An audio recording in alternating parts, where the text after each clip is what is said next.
How's the Anuki question though? Hedging I say no can say at the Sieng my knowledge later the have name go. So there's some quite discussion to Minerva Yaisa, quite a market entry to Wumatam, the market say up trend the Lakador and Kalasi. I did see the support zone number later, zone see the market say, go reverse lower Mataglum the car Kadore and Kalasi. So the question entry Yangaga, the Kadai entry to we have no Yankanda. Uptrend the professor loan of one of a neighbor. So me come here. Go by a ruin. Some now could ye, Hoji Tamiba basic course in the Joyce. By a ruin of question, she legacy the professor loan of one of a neighbor. I took a market in a downtrend, like another download the lagadi when I get away.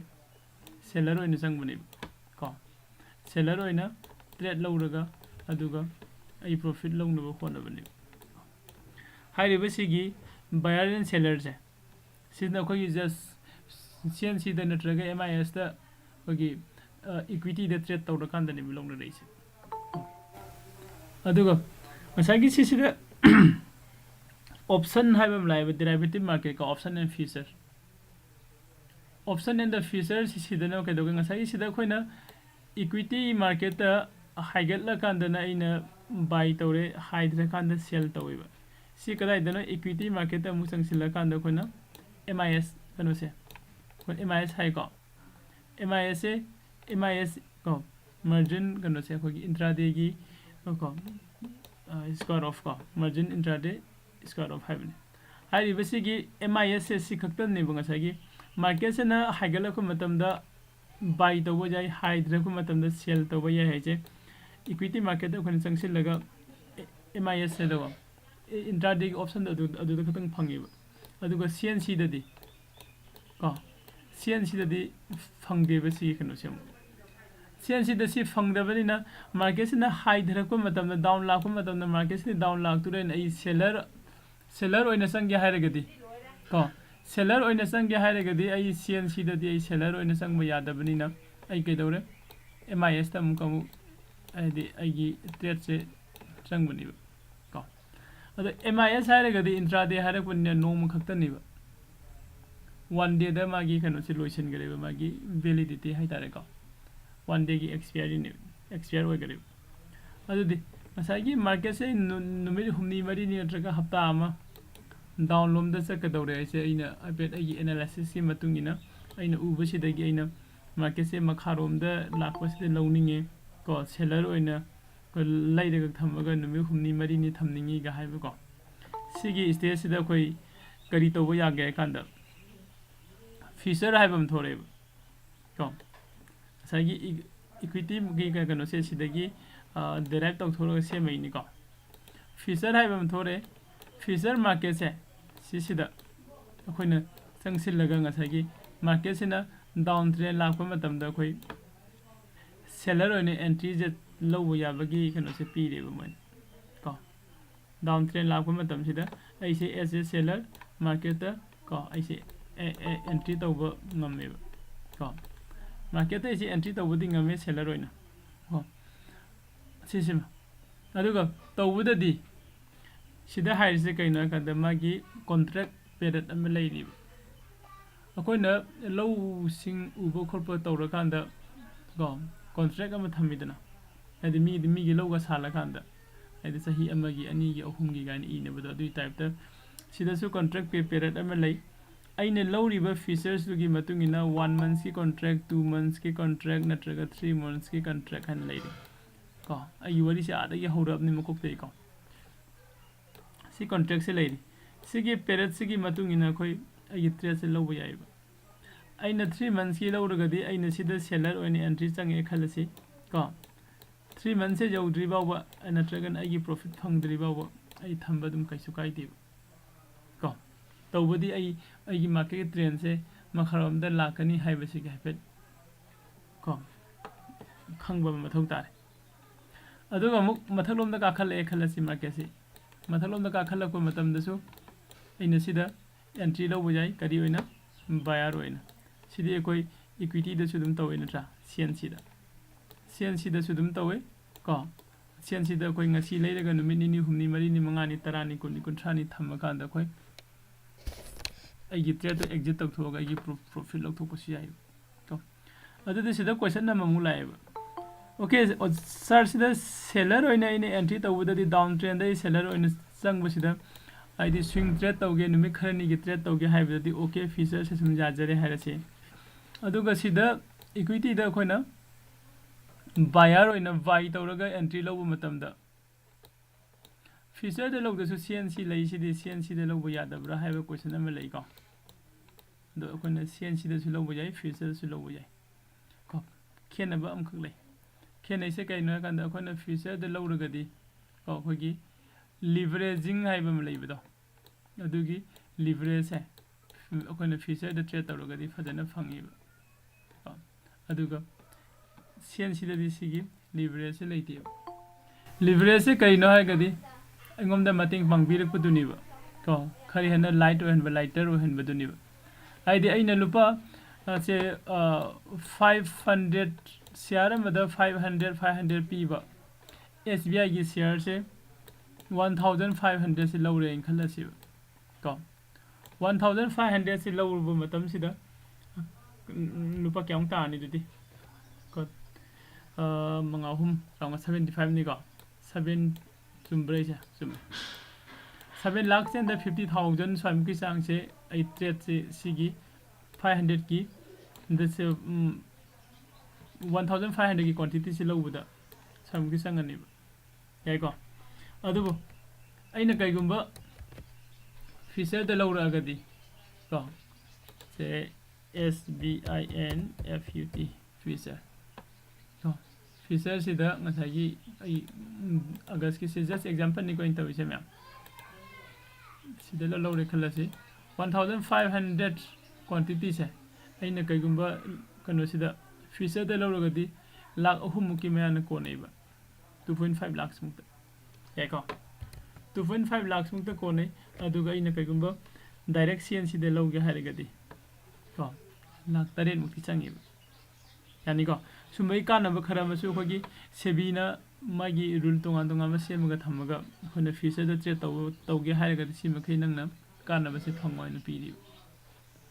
सिगे leverage ता तौइसे कनो कन broker न खोइ the मतिंग पांगबिरकुनि को नंगना trade से तौगे हारगदी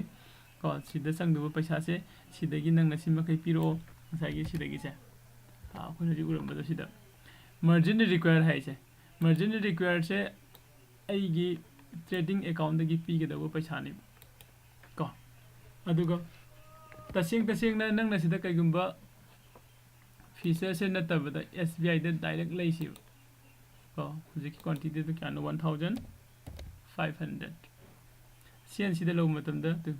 6,92,000 मुक संगी से 7 लाख सारे से को 7 लाख संग दबो से अइना फीचर द ट्रेड तौगे हाइरगदी खोगी ब्रोकर न हाइजे कइनो खन नंगना फीचर द ट्रेड तौगे हाइरगदी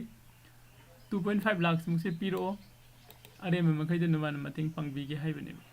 लिवरेजिंग की रूल हनोसिन हाइजे अदो कइगुंबा सिदा मतिंग पांगे अदुदि हयंग खोइ प्रॉफिट तो जेना दुइरा हाइबा को क्वेश्चन से मयाम हंगी क्वेश्चन से अदो प्रॉफिट तो जेना रोइबा प्रॉफिट तो सु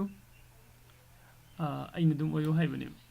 को नंग ट्रेड तौबनी अइदि जस्ट नंगोमदा नंगी पैसादो खितंग खक नंगोमदा खरे ने लाइट ओइननबा ट्रेड तौबदो नंग ngamnanabagi mating pangbani profit and the loss nangini loss orsu nangini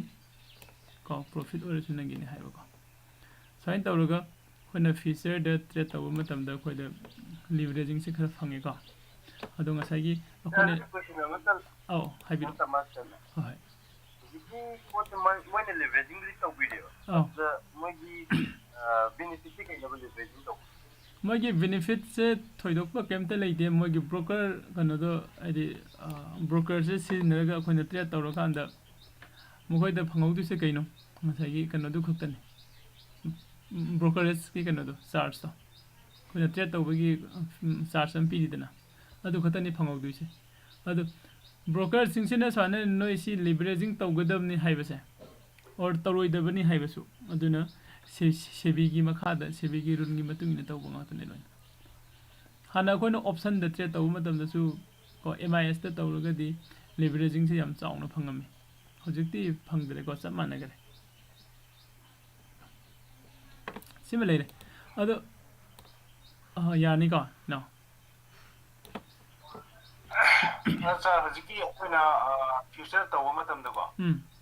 if kariguma market sina sideways da laithokagadi akhoi profit loss hoigadra natragana kamai tawo hai future gi dadi premium cha bagi wari leite ko ado sideways ta leigre na mai chali bedu gi matungina ai adum profit and loss ta dum leigani adi suppose ai nasida lupa sama piring de leire khala se features 100 rupees ta ina buy tawraga market se haigalaga 150 jawre khala se besida ko aduga swai sida sum leire ba zigzag tawraga matam khara ko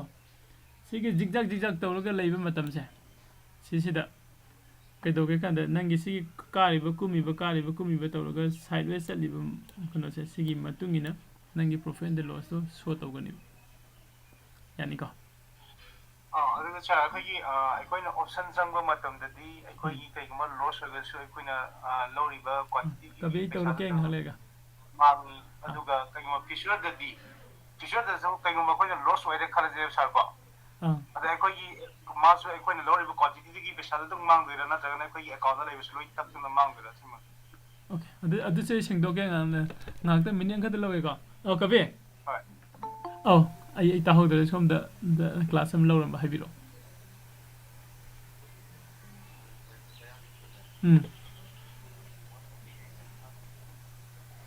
hoi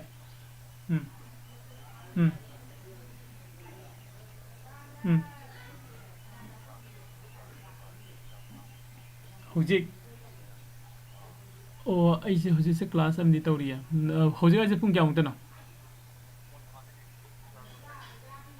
ya de jani de hoi hoi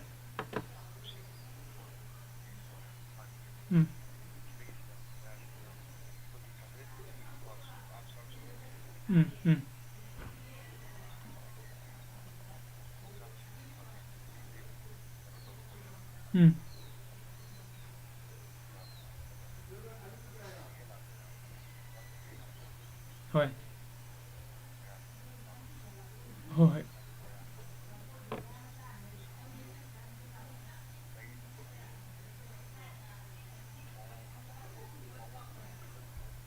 hoi yai ai khanadasu akhoi kakadasu wari saramge aduga kadaida akhoi thengnaba yabana mafam ga da ai amu nangomda mu update pire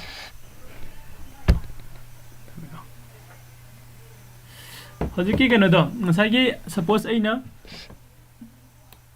5000 ko invest tawraga ai trade se lawreba ko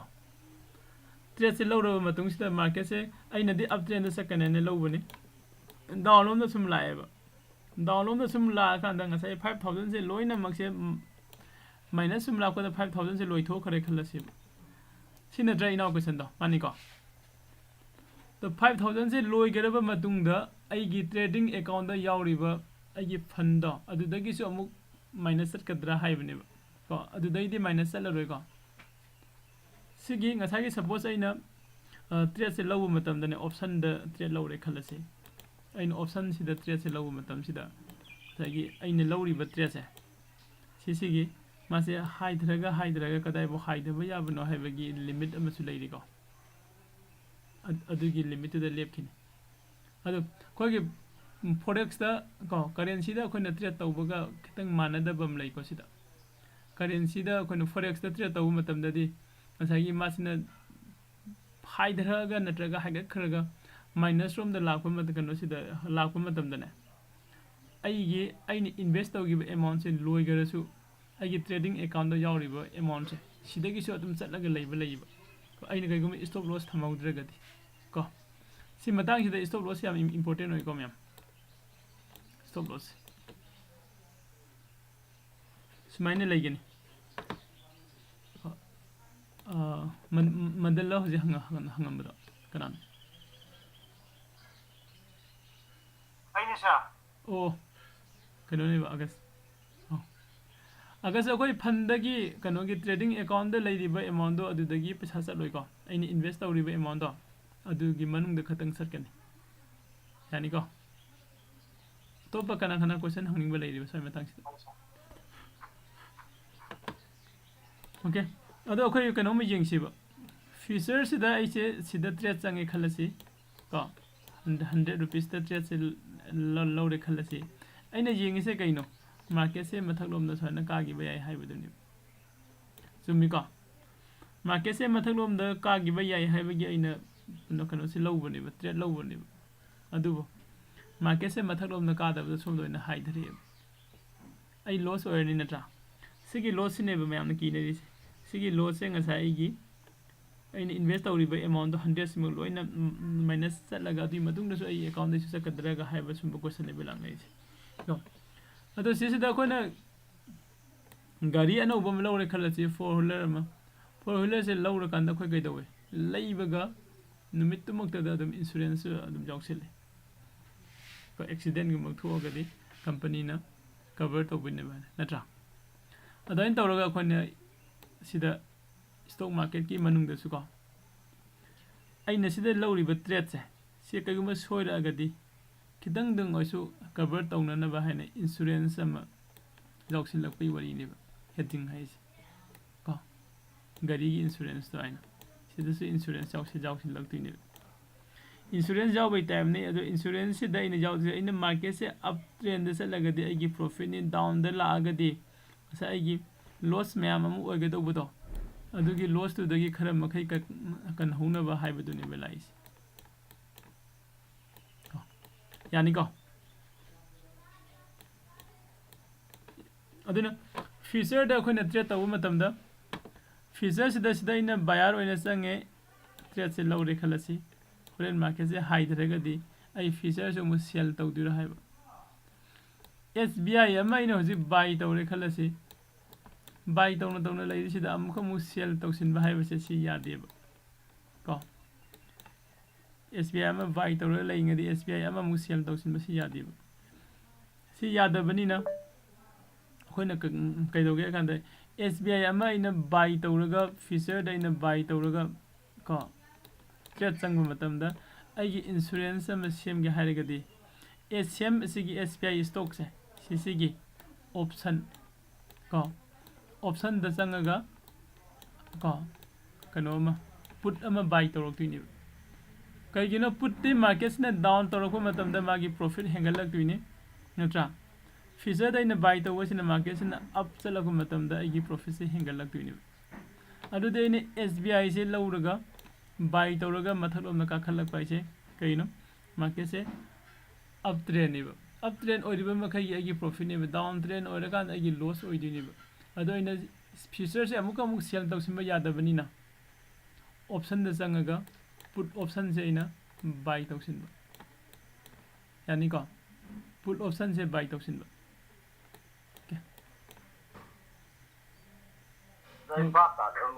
oh inogi ujiki buy option changana ba duga buy option changa ina train up trend talaga profit changa da ina insurance yaud bida up trend se down trend la ba down trend la ba kun exit to bo yai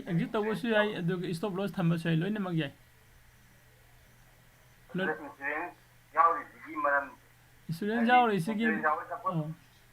oh habiro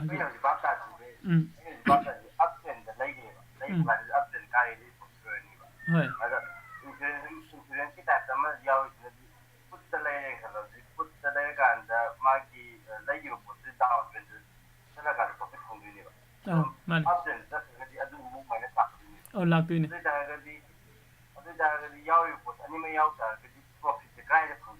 yes ko adu tanana bani select se ko ino question se am phase ade aina after sanga kanda profit fangane na changsilini ado amuk download da lakhraga di insurance ma thamaga agi loss oidi do khara makai cover tawna ba haina download na su amam changsilaini ba ado di download no chat upload no chat agi profit kada da laktino harni chummi ko ꯑꯗꯨꯒꯤ ꯉꯁꯥꯏꯒꯤ ꯄ꯭ꯔꯣꯐꯤꯠꯁꯦ ꯂꯥꯛꯅꯅꯕ ꯑꯩꯈꯣꯏꯅ ꯍꯌꯦꯡ ꯍꯦꯗꯖꯤꯡꯗꯅ ꯑꯩꯈꯣꯏ ꯑꯣꯞꯁꯟꯒꯤ ꯁ꯭ꯇ꯭ꯔꯦꯇꯦꯖꯤꯁ ꯃꯌꯥꯝ ꯑꯃ ꯂꯩꯔꯤꯕ ꯍꯥꯏꯔꯤꯕ ꯁ꯭ꯇ꯭ꯔꯦꯇꯦꯖꯤꯁꯤꯡꯁꯦ ꯃꯊꯪ ꯈꯪꯉꯀꯥꯟꯗ ꯃꯥ ꯄꯥꯜꯂꯛꯈꯤꯅꯦꯕ ꯂꯣꯏꯅ ꯀꯣ ꯑꯗꯨ ꯍꯦꯗꯖꯤꯡꯁꯦ ꯍꯦꯛꯇ ꯏꯔꯥꯏ ꯂꯥꯏꯅ ꯑꯩ ꯉꯁꯤ ꯇꯝꯃꯒ ꯍꯌꯦꯡ ꯄꯩꯁా ꯐꯪꯒꯅꯤ ꯍꯥꯏꯕꯁꯨ ꯌꯥꯗꯦꯀꯣ ꯐꯖꯅ ꯍꯌꯦꯡ ꯑꯩꯈꯣꯏꯅ ꯇꯝꯕ ꯃꯇꯨꯡꯗ ꯏꯁꯥꯅ ꯄ꯭ꯔꯦꯛꯇꯤꯁꯁꯨ ꯃꯌꯥꯝ ꯇꯧꯒꯗꯧꯕꯅꯤ ꯍꯟꯖꯤꯟ ꯄ꯭ꯔꯦꯛꯇꯤꯁ ꯇꯧꯕ ꯍꯥꯏꯁꯦ ꯐꯥꯔꯁꯇ ꯑꯩꯈꯣꯏꯅ ꯕꯦꯛ ꯇꯦꯁꯇꯤꯡ ꯄꯩꯁꯥ ꯌꯥꯎꯗꯅ ꯄ꯭ꯔꯦꯛꯇꯤꯁ ꯇꯧꯕ ꯌꯥꯕꯁꯨ ꯂꯩꯀꯣ ꯑꯗꯨꯒ ꯄꯩꯁꯥ ꯌꯥꯎꯔꯒꯁꯨ ꯑꯃꯨꯛ ꯍꯥꯏꯗꯤ ꯑꯁꯦꯡꯕꯒꯤ ꯑꯣꯏꯅ ꯂꯥꯏꯐꯇ ꯇ꯭ꯔꯦꯠ ꯇꯧꯔꯒ ꯄ꯭ꯔꯦꯛꯇꯤꯁꯁꯨ ꯇꯧꯒꯗꯕꯅꯦꯕꯈꯔ ꯃꯥꯡꯒꯁꯅꯨ 1,000 ꯃꯥꯡꯁꯅꯨ ꯂꯨꯄꯥ 100 ꯃꯥꯡꯁꯅꯨ ꯀꯩꯁꯨ ꯀꯥꯏꯗꯦ ꯅꯠꯇ꯭ꯔꯥ ꯇꯝꯕꯗ ꯆꯪꯕꯅꯤ ꯈꯜꯂꯒ ꯍꯩꯅꯅꯕ ꯆꯥꯅ ꯍꯣꯠꯅꯔꯛꯄ ꯁꯤ ꯍꯦꯗꯖꯤꯡ ꯇꯧꯔꯀꯥꯟꯗ ꯑꯗꯨꯒꯤ ꯑꯣꯖꯥꯗꯨꯗꯤ ꯂꯥꯛ 2 ꯐꯪꯉꯦ ꯍꯥꯏꯌꯦ 3 ꯐꯪꯉꯦ ꯍꯥꯏꯌꯦ 5 ꯐꯪꯉꯦ ꯍꯥꯏꯌꯦ ꯍꯥꯏꯗꯨ ꯅꯠꯇꯕ ꯑꯗꯨꯗꯤ ꯍꯌꯦꯡ ꯅꯪꯒꯤ ꯑꯦꯛꯁꯄꯤꯔꯤꯌꯦꯟꯁꯇꯨꯒꯤ ꯃꯇꯨꯡ ꯏꯟꯅ ꯂꯥꯛꯆꯒꯅꯦꯕ ꯀꯣ ꯍꯧꯖꯤꯛꯀꯤ ꯑꯣꯏꯅꯗꯤ ꯑꯩꯈꯣꯏꯅ ꯇꯧꯗꯣꯏꯁꯦ ꯀꯩꯅꯣ ꯍꯥꯏꯔꯒꯗꯤ ꯍꯦꯗꯖꯤꯡꯁꯦ ꯀꯔꯤꯅೋ ꯍꯥꯏꯁꯦ ꯊꯤꯑꯣꯔꯤ ꯑꯣꯏꯅ ꯈꯪꯉ ꯃꯇꯨꯡꯗ ꯄ꯭ꯔꯦꯛꯇꯤꯀꯦꯜꯂꯤ ꯑꯃꯨꯛ ꯈꯪꯅꯅꯕ ꯀꯣ ꯏꯁꯥꯅ ꯀꯩꯅꯣꯁꯦ ꯍꯦꯗꯖꯤꯡꯒꯤ ꯁꯤꯖꯤꯟꯅꯔꯒ ꯁ꯭ꯇ꯭ꯔꯦꯇꯦꯖꯤꯁꯤꯡꯁꯦ ꯁꯤꯖꯤꯟꯅꯔꯒ ꯇ꯭ꯔꯦꯗꯁꯦ ꯇꯧꯅꯅꯕ ꯍꯣꯠꯅꯕꯀꯣ ꯑꯣꯀꯦ ꯇ꯭ꯔꯦꯗꯁꯦ ꯍꯌꯦꯡ ꯑꯩꯈꯣꯏꯅ ꯇꯧꯔꯀꯥꯟꯗ ꯑꯗꯨꯝ ꯑꯦꯔꯥꯎꯟ 50,000 ꯃꯨꯛꯀꯤ ꯆꯥꯡꯗꯤ ꯑꯗꯨꯝ ꯆꯪꯕꯅꯦ ꯍꯦꯗꯖꯤꯡꯒꯤꯗꯀꯣ ꯑꯗꯨꯒ 50,000 ꯃꯨꯛꯁꯤꯅ ꯇꯧꯕꯁꯤꯗ ꯄ꯭ꯔꯣꯐꯤꯠꯇꯤ ꯌꯥꯝ ꯐꯪꯉꯣꯏ ꯍꯦꯗꯖꯤꯡꯗ ꯂꯥꯛꯏꯁꯦ ꯕꯦꯂꯦꯟꯁ ꯇꯧꯔꯛꯄꯅꯦꯕ ꯀꯣ ꯍꯥꯏꯗꯤ ꯑꯩꯈꯣꯏꯒꯤ ꯕꯦꯂꯦꯟꯁꯁꯦ ꯇꯧꯔꯀꯥꯟꯗ ꯅꯪꯒꯤ ꯄ꯭ꯔꯣꯐꯤꯠꯁꯨ ꯌꯥꯝꯅ ꯀꯥ ꯍꯦꯟꯅ ꯃꯌꯥꯝ ꯐꯪꯍꯟꯗꯕ ꯑꯗꯨꯒ ꯂꯣꯁ ꯑꯣꯏꯔꯒꯁꯨ ꯌꯥꯝ ꯀꯥ ꯍꯦꯟꯅ ꯂꯣꯁ ꯑꯣꯏꯍꯟꯗꯕꯅꯦꯕ ꯀꯣ ꯁꯤꯒꯤ ꯕꯦꯂꯦꯟꯁꯁꯤꯅꯦꯕ ꯑꯩꯈꯣꯏꯅ ꯁꯦꯝꯃꯛꯇꯣꯏꯁꯦ ꯍꯥꯏꯕꯗꯤ ꯃꯤꯟꯁ ꯅꯪꯒꯤ ꯄ꯭ꯔꯣꯐꯤꯠꯇꯨꯁꯨ ꯂꯤꯃꯤꯇꯦꯠ ꯑꯣꯏꯒꯅꯤ ꯑꯗꯨꯒ ꯅꯪꯒꯤ ꯂꯣꯁꯇꯨꯁꯨ ꯂꯤꯃꯤꯇꯦꯠ ꯑꯣꯏꯒꯅꯤꯕ ꯑꯅꯤꯃꯛꯁꯦ ꯂꯤꯃꯤꯠ ꯑꯃꯃꯝ ꯂꯩꯒꯅꯤꯕ ꯁꯤꯗꯒꯤ ꯍꯦꯟꯅ ꯃꯥꯡꯕ ꯌꯥꯗꯦ ꯁꯤꯗꯒꯤ ꯍꯦꯟꯅ ꯇꯣꯡꯕ ꯌꯥꯗꯦ ꯍꯥꯏꯅ ꯍꯦꯗꯖꯤꯡꯗ ꯂꯥꯛꯇꯣꯏꯁꯦ ꯑꯩꯈꯣꯏꯅ ꯑꯣꯞꯁꯟꯗ ꯅꯦꯀꯦꯠꯇ ꯇ꯭ꯔꯦꯠ ꯇꯧꯔꯀꯥꯟꯗꯗꯤ ꯀꯩꯗꯧꯋꯦ ꯃꯥꯡꯉꯒꯅ ꯄꯨꯡꯃꯥꯡꯗ ꯃꯥꯡꯕ ꯇꯣꯡꯉꯒꯅ ꯄꯨꯡꯇꯣꯡꯗ ꯇꯣꯡꯕ ꯑꯗꯨꯅꯤ ꯅꯠꯇ꯭ꯔꯥ ꯍꯦꯗꯖꯤꯡꯗ ꯂꯥꯛꯏꯁꯤꯅ ꯑꯗꯨ ꯅꯠꯇꯕ ꯑꯗꯨ ꯀꯟꯁꯦꯞꯇꯣ ꯇꯣꯛꯊꯣꯛꯈ꯭ꯔꯒ ꯑꯗꯨꯅ ꯉꯁꯥꯏꯒꯤ ꯑꯣꯞꯁꯟꯗ ꯇ꯭ꯔꯦꯠ ꯇꯧꯕ ꯃꯇꯝꯗ ꯃꯥꯡꯉꯒꯅ ꯃꯌꯥꯝ ꯃꯥꯡꯕ ꯇꯣꯡꯉꯒꯅ ꯃꯌꯥꯝ ꯇꯣꯡꯕ ꯁꯨꯝ ꯂꯥꯛꯄꯁꯤꯗꯒꯤ ꯁꯦꯕꯤꯁꯤꯅ ꯀꯩꯗꯧꯔꯀꯥꯟꯗ ꯃꯁꯤꯁꯦ ꯌꯥꯝꯅ ꯁꯦꯐ ꯑꯣꯏꯕ ꯋꯥꯠꯂꯦ ꯀꯣ ꯑꯩꯈꯣꯏ ꯏꯟꯗꯤꯌꯟꯒꯤ ꯀꯩꯅꯣꯁꯤꯡꯁꯤꯗ ꯏꯟꯚꯦꯁꯇꯔꯁꯤꯡꯁꯤꯗ ꯁꯤ ꯌꯥꯝꯅ ꯂꯣꯁ ꯑꯣꯏꯕꯒꯤ ꯆꯥꯡꯁꯤ ꯍꯦꯟꯒꯠꯂꯛꯑꯦ ꯍꯥꯏꯅ ꯀꯩꯅꯣꯁꯤ ꯂꯧꯊꯣꯛꯄꯅꯦꯕ ꯑꯩꯈꯣꯏꯒꯤ ꯂꯤꯕꯔꯦजिंगꯁꯦ ꯁꯨꯝ हंधरगा पूरा हौजिकती ऑप्शनदा कनो लिबरेजिंग अमदा थमगिदरेको ꯂꯣꯏ ꯂꯧꯊꯣꯛꯈ꯭ꯔꯦ ꯐꯤꯆꯔꯗꯗꯤ ꯊꯝꯃꯤꯕꯀꯣ ꯑꯗꯨꯒ ꯍꯧꯖꯤꯛꯀꯤ ꯁꯤꯒꯤ ꯍꯦꯗꯖꯤꯡꯁꯦ ꯇꯧꯔꯀꯥꯟꯗꯗꯤ ꯂꯤꯕरेजिंगꯁꯦ ꯆꯥꯎꯅ ꯄꯤꯔꯤꯕ ꯀꯔꯤꯒꯤꯅꯣ ꯍꯥꯏꯀꯥꯟꯗ ꯁꯤꯒꯤ ꯍꯦꯗꯖꯤꯡ ꯇꯧꯔꯒ ꯑꯩꯈꯣꯏꯅ ꯇ꯭ꯔꯦड ꯇꯧꯕ ꯃꯇꯝꯗꯗꯤ ꯔꯤस्क ꯌꯥꯝ ꯅꯦꯝꯕꯒꯤ ꯔꯤस्क ꯌꯥꯝ ꯅꯦꯝꯃꯤꯀꯣ ꯑꯗꯨꯒꯤꯅꯤ ꯁꯤ ꯖꯁ एग्जांपल ꯑꯣꯏꯅ ꯑꯩꯈꯣꯏ ꯌꯦꯡꯃꯤꯟꯅꯁꯤꯀꯣ ꯑꯌꯥꯝꯕ ꯃꯇꯝꯗꯁꯨ ꯑꯩꯈꯣꯏ ꯁꯤꯁꯦ ꯑꯗꯨꯝ ꯌꯦꯡꯉꯦ ꯖꯦरोदादा बास्केट है यावरी याको सिगी बास्केट से चंगे इदित लागे हेजिंग है बाय तौर लागदी सेल सेल तौर लागू बाय है कहोको जस्ट टेस्ट लागे टेस्ट ले सिदा से 16,200 निफ्टी है मार्केट से मथलोम हाइगलप याई गए खलग 16,200 से कनो बाय तौर खलसी ओवरनाइट को लोड बाय तौर यानी को 7,700 चंगी ओके 7,700 अगर बाय तौरीसे कईगुम हरे मार्केट से मखारों कुमग्रदी है कईगनो है अखोने नेकेट ट्रेड तब पैसा से लॉस होरे है को अखोगी हजिक ट्रेड तौरीब मैम से 90% को 90% ट्रेडर लॉस हो 93 92 का है मैम 95 है 90 है 90 से लॉस हो रिमेनिंग 10% से खतंग प्रॉफिट लवे है कदाइदनो मैम मेन मांगने ऑप्शन डेरिवेटिव मार्केट के मनुंग नेकेट ट्रेड तब फंगना पंगों फंग मांग पुंग मांग मैम नौ तौसे कई फंग नुमिसे बस पैसा फंगे है इमानबद कई वरी वाई साब इमुंग मनुंग वरी साबदुनी लॉस नुमितना कनामता है trade tawwi dum kana iya yade haina hairaga loss to loss laga thame mi loina muk tawwi ko seso adu hairiba loss ne ba akoina loss dagi minimize tawna no khona raktuise hedging na ko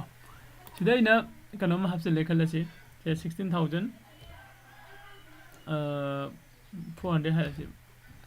400 C is assign a buy the woods in a shell to reckless. A machina in a buy the winnie, a machine shell to winnie. Buys in the markets up to the lacador in the winnie. Kagumba Makam the Hydragadi. Go, Shelama Hapsilaga.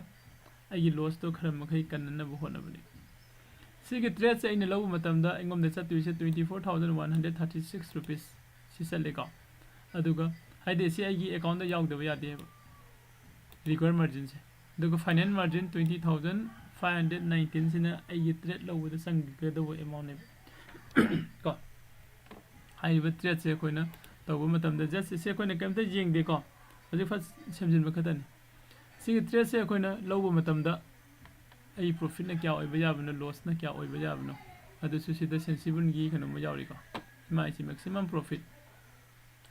5,900 86,000 more maximum loss 4,000 smine lego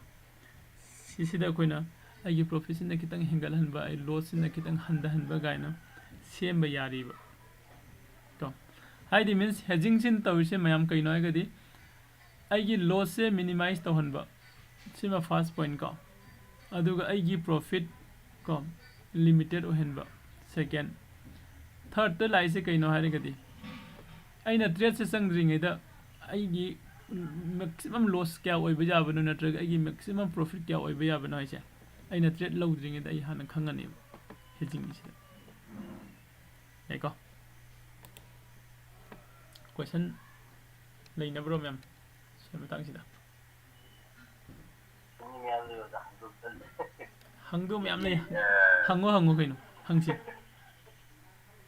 keno aham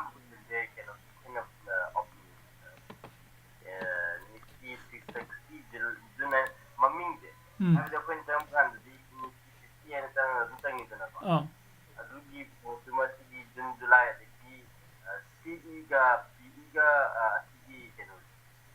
Okay. Sisi na option gi class ki kena ne. Sisi kena dah dum jauh kan ni. Sida June nice na mga sa na hai bedo ko gi derivative market da de ko contract ki period lam lai hai bedo. Matam mama. अदुगे फेरत ने माने जुन नाइ से जुन थागी contract ने बको जुन था सिदा सु 16 नाइ बम जाउदर सिदा जुन 16 बाउ खक्तंग की कॉन्ट्रैक्ट ने से इन लौ मतम द लैदिस जुन 16 हेक लोइबदा जुन 17 हाइबदा से कॉन्ट्रैक्ट से पेरत से लोइ गरने से सपोज अइना सिगे ट्रेड से लौरगा थमे खलसिको बाइ तौरगा थमगा सिदा अइना जुन 16 बाउ अइना एग्जिट त होदबा सुम थमबा अइ दु लॉस ओरने का मसाना लुसिंगर ने बते तो है एक्सपायर ओइगर ने सीगर ने डेट ओइगर ने हाइम ने अदनो सिसिना प्रॉफिट लाइरसु लॉस प्रॉफिट लाइरसु द लॉस ओइरसु को मा से ट्रेड से ऑटो एग्जिट तौगरने अदुगा नंग ना साना ट्रेड तौरक्तब एग्जिट तौरक्तब दुगी खोगी सेबीना चार्ज कर तौरकने नंगी मथकता तो द फाइन का प्रॉफिट एम ता profit lai magadi profit khara fangani phangiba profit tu dagi ni khang de natra nangi kanu de edi amount khara ma kanu na mu broker na khara mka khane ba sebi gi run gi matung ina ko legacy gi required margin have a penalized margin mana gi manade required margin hai daga na se suppose ai na bank account ma exist bank da hang khalasi nangi minimum balance 5000 lai ga da ni ga hai ba lai tra Like adu ne dum khan biro adu finance margin sina aina pot lai with the sang da amount du ne aina trade taw da pi engom da gi pi thok ki du amount du ne adu 24000 aina kai gum si gi trade se log gi hai matam da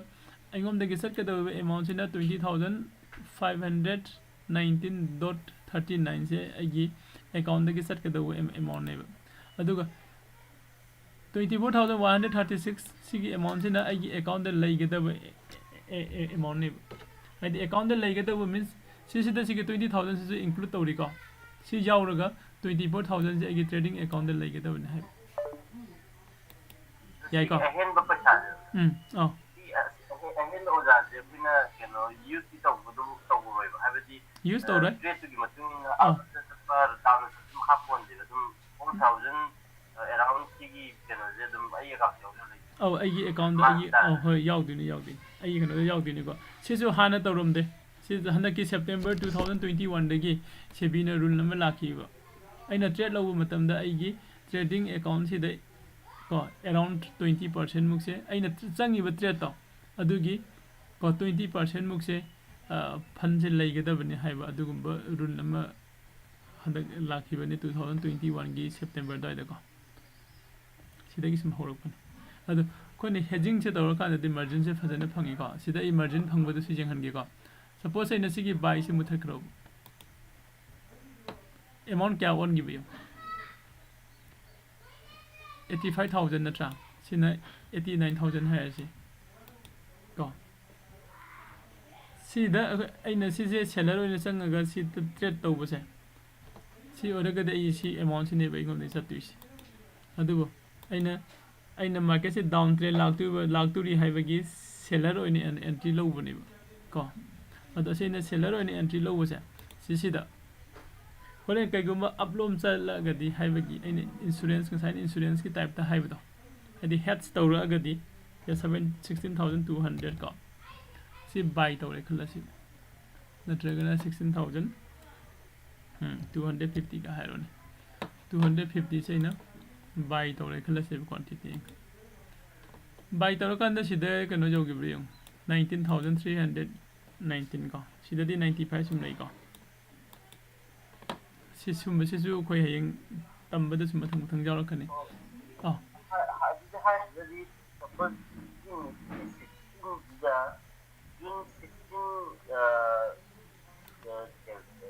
400 ꯑꯗꯒꯤ ꯁꯤꯒꯤ 250 ꯂꯥꯛꯏꯕ ꯁꯤ ꯃꯥꯟꯅꯗ꯭ꯔꯒꯁꯨ ꯌꯥꯏꯑꯕ ꯑꯩꯈꯣꯏꯅ ꯄꯨꯠ or ꯕꯥꯏ ꯑꯁꯤ ꯃꯥꯟꯅꯅ ꯂꯧꯒꯗꯧꯕ ꯍꯦꯖꯤꯡꯁꯨ ꯂꯩꯀꯣ ꯃꯥꯟꯅꯗꯅ ꯂꯧꯒꯗꯧꯕꯁꯨ ꯂꯩ ꯁꯤꯗ ꯑꯩꯅ ꯖꯁ ꯑꯦꯛꯖꯥꯝꯄꯜ ꯑꯣꯏꯅ ꯍꯦꯖꯤꯡ ꯍꯥꯏꯔꯒꯗꯤ ꯑꯩꯅ ꯁꯦꯜ ꯇꯧꯔꯦ ꯈꯜꯂꯁꯤꯗꯤ ꯕꯥꯏ ꯑꯃ ꯂꯧꯁꯤꯜꯂꯒ ꯍꯦꯠꯁ ꯇꯧꯍꯟꯕꯅꯤ ꯍꯥꯏꯕꯒꯤ ꯁꯨꯝꯕ ꯑꯦꯛꯖꯥꯝꯄꯜ ꯈꯔ ꯍꯥꯞꯄꯅꯤꯀꯣ ꯑꯗꯣ ꯍꯧꯖꯤꯛ ꯑꯩꯅ ꯍꯥꯏꯒꯦ ꯇꯧꯔꯝꯕꯗꯨꯅ ꯁꯤꯒꯤ 19,000 ꯍꯥꯏꯁꯦ ꯁꯤꯁꯤꯅ ꯑꯩꯒꯤ ꯐꯥꯏꯅꯦꯜ ꯃꯥर्जिनꯅꯤ ꯔꯤꯀ꯭ꯋꯥꯌꯔ ꯃꯥर्जिनꯁꯦ ꯍꯧꯖꯤꯛ 95,400 ꯀꯣ 500 ꯃꯌꯥ ꯂꯩꯔꯤꯕ ꯁꯤꯁꯨ ꯑꯩꯈꯣꯏꯅ ꯂꯧꯕ ꯃꯇꯝꯗ ꯕꯥꯏꯁꯤꯅ ꯍꯥꯟꯅ ꯂꯧꯔꯒ ꯁꯦꯜꯁꯤꯅ ꯀꯣꯟꯅ ꯂꯧꯔꯒꯗꯤ ꯁꯤꯒꯤ ꯔꯤꯀ꯭ꯋꯥꯌꯔ ꯃꯥर्जिनꯁꯤꯁꯨ ꯆꯦꯟꯖ ꯇꯧꯒꯅꯤꯕ 22,936 ꯑꯣꯟꯊꯣꯛꯀꯩꯁꯦ ꯁꯨꯃꯥꯏꯅ ꯌꯥꯏꯀꯣ ꯁꯨꯃꯥꯏꯅ ꯑꯩꯈꯣꯏꯅ ꯍꯦꯖꯤꯡ ꯇꯧꯕꯁꯦ ꯃꯔꯝꯁꯦ ꯀꯩꯒꯤꯅꯣꯕ ꯃꯔꯝꯁꯦ ꯀꯩꯒꯤꯅꯣ ꯍꯥꯏꯀꯥꯟꯗ ꯑꯩꯈꯣꯏꯒꯤ ꯀꯩꯅꯣꯁꯤꯗ ꯗꯦꯔꯥꯏꯕꯦꯇꯤቭ ꯃꯥꯔꯀꯦꯠꯀꯤ ꯃꯅꯨꯡꯗ ꯆꯪꯁꯤꯜꯂ ꯑꯣꯞꯁꯟꯒꯤ ꯑꯣꯏꯅꯀꯣ ꯑꯩꯅ ꯂꯧꯔꯤꯕ ꯇ꯭ꯔꯦꯠꯁꯦ ꯑꯩꯅ ꯁꯦꯂꯔ ꯑꯣꯏꯅ ꯆꯪꯉꯒꯁꯨ ꯕꯥꯌꯔ ꯑꯣꯏꯅ ꯆꯪꯉꯒꯁꯨ ꯃꯥꯅ ꯍꯥꯏꯁꯦ ꯕꯥꯏ ꯍꯥꯟꯅ ꯇꯧꯔꯒ ꯁꯦꯜ ꯇꯧꯕꯁꯤꯅ ꯀꯣꯟꯅ ꯃꯈꯥꯗ ꯊꯪꯍꯜꯂꯣ ꯍꯥꯏꯕ ꯍꯥꯏꯗꯤ ꯁꯦꯂꯔ ꯑꯣꯏꯅ ꯆꯪꯕꯁꯦ ꯄꯩꯁꯥ ꯆꯥꯎꯋꯦꯕ ꯀꯣ ꯍꯧꯖꯤꯛꯀꯤ ꯃꯌꯥꯝ ꯆꯥꯎꯔꯝꯃꯤꯗꯨꯅꯤ ꯁꯤ ꯃꯨꯊꯠꯂ ꯌꯦꯡꯉꯨ ꯑꯩꯅ ꯁꯦꯂꯔ ꯑꯣꯏꯅ ꯑꯦꯟꯇ꯭री ꯂꯧꯒꯦ ꯍꯥꯏꯔꯒꯗꯤ ꯁꯤ ꯑꯦꯔꯥꯎꯟ 1 lakhsꯀꯤ ꯃꯌꯥꯅꯦꯕ ꯆꯪꯗꯣꯏꯁꯦ ꯀꯣ ꯁꯤ ꯂꯩ ꯑꯗꯨꯅ ꯑꯩꯅ ꯍꯦꯠꯁ ꯇꯧꯒꯦ ꯍꯥꯏꯔꯒꯗꯤ ꯑꯩꯅ ꯆꯪꯉꯤꯕ ꯇ꯭ꯔꯦꯠꯇꯣ ꯑꯗꯨꯗꯣ ꯈꯤꯇꯪꯈꯛ ꯃꯊꯛ ꯃꯈꯥ ꯊꯥꯡꯗꯣꯛ ꯊꯥꯡꯖꯤꯟ ꯇꯧꯔꯒ ꯌꯦꯡꯕꯤꯔꯝꯃꯣ ꯑꯗꯨꯒ ꯍꯥꯏꯗꯤ ꯁꯣꯏꯗꯅꯕꯩꯅ ꯑꯩꯅ ꯍꯥꯏꯁꯦꯀꯣ ꯁꯦ 16,100 ꯑꯃꯨꯛ ꯍꯥꯏꯔꯛꯀꯦ ꯑꯃ ꯍꯦꯛꯇ ꯂꯧꯁꯤꯟꯁꯦꯕ ꯀꯩꯝꯇ ꯌꯦꯡꯗꯕꯤꯗꯀꯣ ꯍꯥꯞꯆꯤꯜꯂꯛꯑꯦ ꯅꯠꯇ꯭ꯔꯥ ꯁꯤꯗꯅ ꯑꯃꯨꯛ ꯈꯔ ꯆꯥꯎꯈꯠꯂꯛꯑꯦ ꯑꯗꯨ ꯁꯤꯗ 99,65ꯁꯦ ꯂꯩꯔꯤꯕ ꯀꯔꯤꯒꯤꯅꯣ ꯁꯦꯜꯅ ꯍꯥꯟꯕꯒꯤꯅꯤꯀꯣ ꯑꯩꯅ ꯇ꯭ꯔꯦꯠꯁꯦ ꯆꯪꯕ ꯃꯇꯝꯗ ꯁꯦꯜꯁꯤꯅ ꯍꯥꯟꯗꯣꯔꯤꯕ ꯑꯩꯒꯤ ꯑꯗꯨꯒꯤꯅꯤ ꯑꯗꯣ ꯑꯩꯅ ꯇ꯭ꯔꯦꯠꯁꯦ ꯆꯪꯕ ꯃꯇꯝꯁꯤꯗ ꯕꯥꯏꯁꯤꯅ ꯍꯥꯟꯕꯤꯌꯨ ꯍꯥꯏꯕ ꯃꯥꯅ ꯍꯥꯏꯁꯦ ꯕꯥꯏꯁꯤꯅ ꯍꯥꯜꯂꯒꯗꯤ ꯅꯪꯒꯤ ꯃꯥर्जिनꯁꯦ ꯍꯟꯊꯔꯛꯀꯅꯦꯕ ꯔꯤꯀ꯭ꯋꯥꯌꯔ ꯃꯥर्जिनꯁꯦ ꯁꯨꯝꯕ ꯀꯩꯅꯣꯁꯤꯡꯁꯤꯁꯨ ꯑꯩꯈꯣꯏ ꯍꯧꯖꯤꯛꯁꯨ ꯗꯤꯁꯀꯁꯟ ꯇꯧꯃꯤꯟꯅꯔꯤ ꯅꯠꯇ꯭ꯔꯥ ꯍꯌꯦꯡ ꯃꯈꯥ ꯀ꯭ꯂꯥꯁ ꯃꯅꯨꯡꯗꯨꯗꯁꯨ ꯍꯟꯖꯤꯟ ꯇꯧꯈꯤꯅꯤ ꯃꯌꯥꯝ ꯑꯃꯀꯣ ꯁꯨꯃꯥꯏꯅ ꯂꯩꯔꯦ ꯍꯧꯖꯤꯛꯁꯤ ꯑꯩꯈꯣꯏ ꯑꯦꯅꯥꯂꯥꯏꯁꯤꯁ ꯇꯧꯔꯒ ꯌꯦꯡꯉꯝꯁꯤ ꯀꯌꯥꯃꯨꯛ ꯇꯥꯕꯅꯣ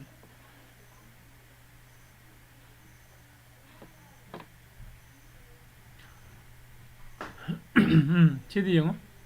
7 loss 7 profit si trade si de koi lo ro kai do dinu na ra smaina khoi na pami je kai no ai gi profit na khara jam han ba loss na khara han ba duni ko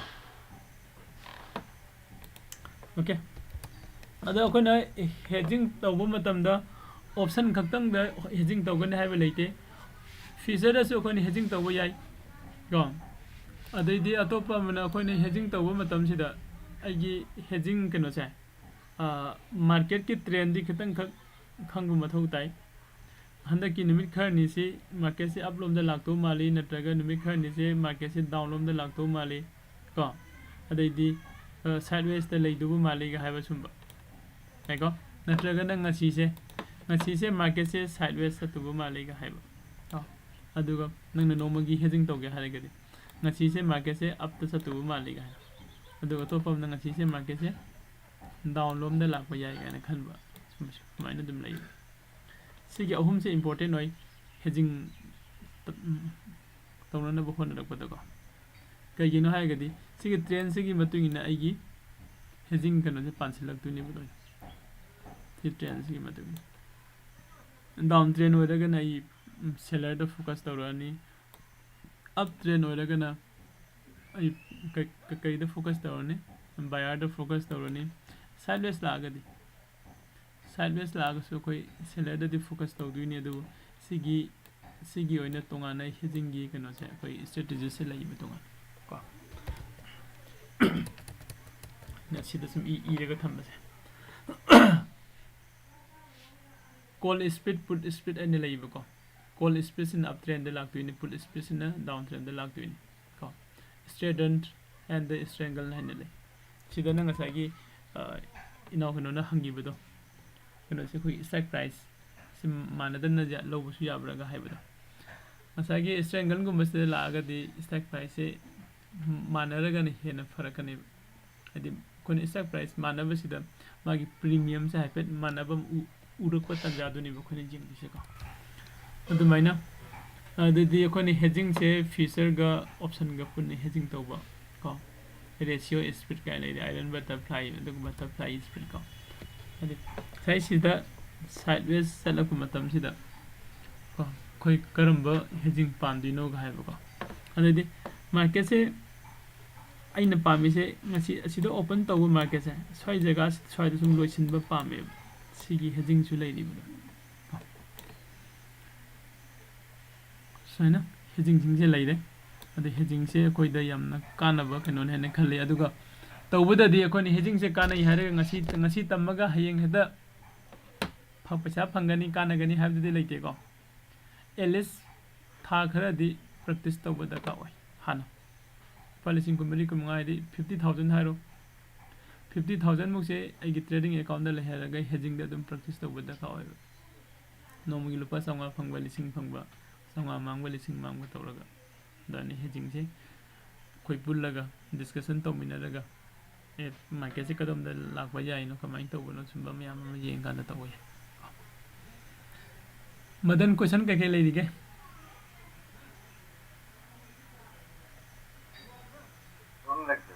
letra tai de atai nau sing anup na kano da gyan tara bi hedging se kari no ja pe chara pham khangabo ai sar khangja da sa khade bul khangna sa hoi hedging je yamna important oi bani ko khoina di matam sang na trade taw ge di si pura khoi fund management ne ba sing na ha de ai sa ko gi bank asa ucho ba sing sida ma gi back office ta ko stock ne traders jawram ba su sigi heads da fa na hedging fa na hebe expert oi ba mi thamam ga ne ba bani fund manage taw na bai sida di mang asu am mang oi tung asu am tung oi du satui ni ba lo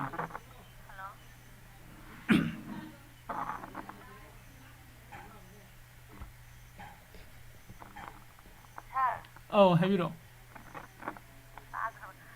aina khangning ba malai ting to ba koi di for example for price di 10000 da lai den khala oh ko ne strike khan ba se ko na in the money khalin kai ri da money khala ga da di esa khatang ꯍꯥꯏꯕꯤꯔꯗꯤ ꯅꯨꯡꯉꯥꯏꯒꯅꯤ ꯍꯣꯏ ꯏꯆꯟꯅ ꯍꯧꯖꯤꯛꯀꯤ ꯏꯆꯟꯅ ꯍꯥꯏꯗꯣ ꯑꯩ ꯍꯥꯏꯔꯛꯀꯦꯀꯣ ꯍꯥꯏꯗꯤ ꯑꯩꯅ ꯍꯦꯖꯤꯡꯁꯦ ꯇꯧꯒꯗꯧꯔꯦ ꯑꯗꯣ ꯑꯩꯒꯤ strike ꯄ꯭ꯔꯥꯏꯁꯁꯦ ꯍꯥꯏꯗꯤ ꯍꯧꯖꯤꯛ ꯂꯩꯔꯤꯕ ꯁ꯭ꯇ꯭ꯔꯥꯏꯛ ꯄ꯭ꯔꯥꯏꯁꯁꯤꯗ ꯑꯦꯠ ꯗ ꯃꯅꯤꯗ ꯈꯟꯗꯣꯏꯔꯥ ꯅꯠꯇ꯭ꯔꯒ ꯏꯟ ꯗ ꯃꯅꯤꯗ ꯂꯧꯗꯣꯏꯔꯥ ꯑꯥꯎꯠ ꯗ ꯃꯅꯤꯗ ꯂꯧꯗꯣꯏꯔꯥ ꯍꯥꯏꯕ ꯑꯗꯨ ꯀꯣꯏꯁꯟꯅꯦꯕ ꯅꯠꯇ꯭ꯔꯥ ꯑꯗꯨꯒꯗꯤ ꯍꯣꯏ ꯋꯥꯔꯤꯗꯤ ꯂꯩꯅꯔꯦ ꯑꯗꯣ ꯑꯩꯅ ꯈꯪꯅꯤꯡꯉꯤꯁꯤꯅꯅꯦ ꯑꯩꯈꯣꯏꯒꯤ strike price ꯈꯟꯀꯥꯟꯗ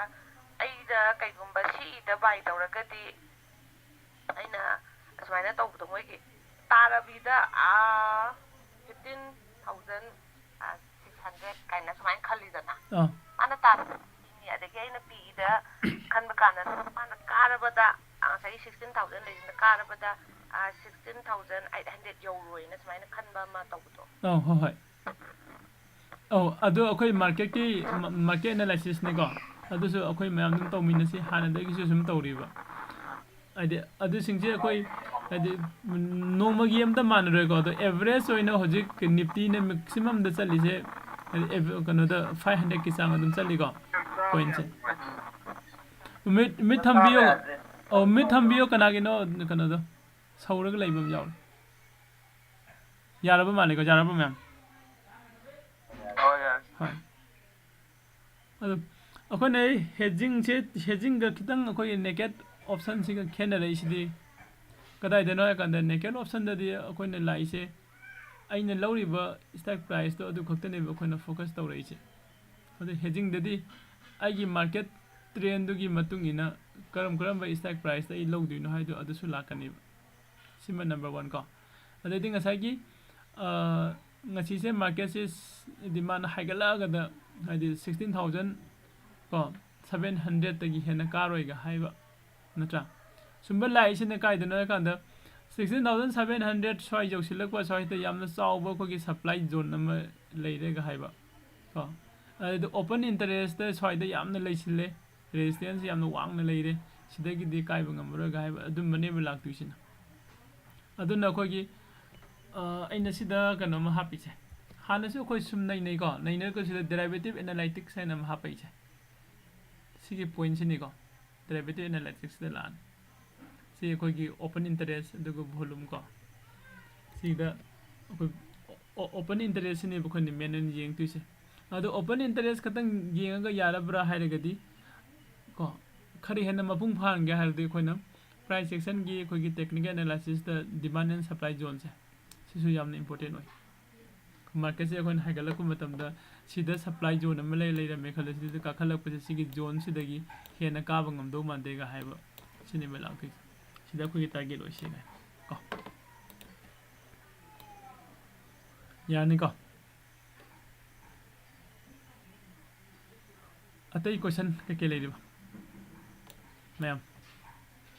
sanjit jaw de bro sanjit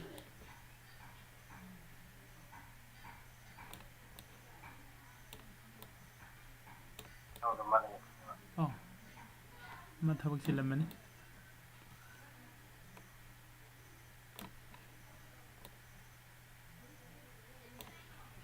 okay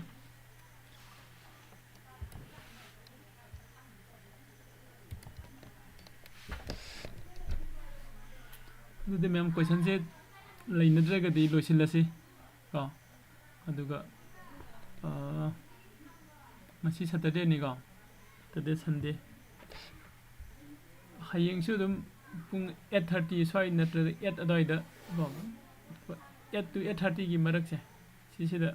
mayam du ngai bio aduga dum discussion dum tawisi hayeng su